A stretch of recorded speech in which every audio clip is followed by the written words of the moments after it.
रंगाबाज हो, कोई रंगाबाज हो।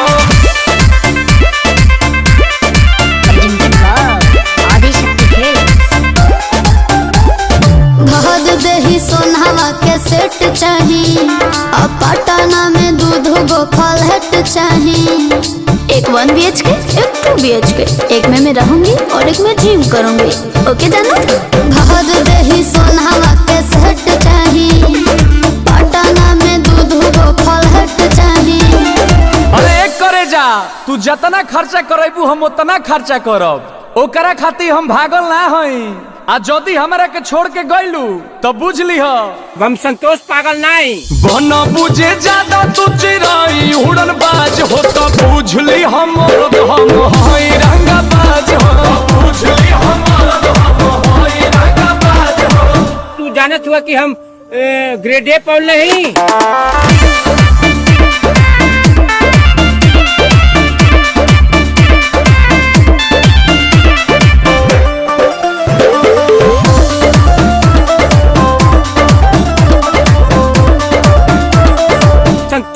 संतोष पागल नहीं। पहला बच्चर हीरो जाना के खर्चा जितना हमसे करही बेरे, तोरा से बेसी हम ले ले बानी सीछा, पीछा छोड़ा नहीं पई बेरे।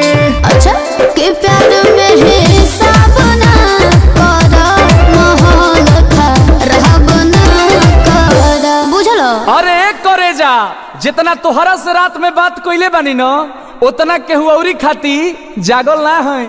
लेकिन जदी तू हमार दिल तुरलू तो बुझ लीह हम संतोष पागल नहीं।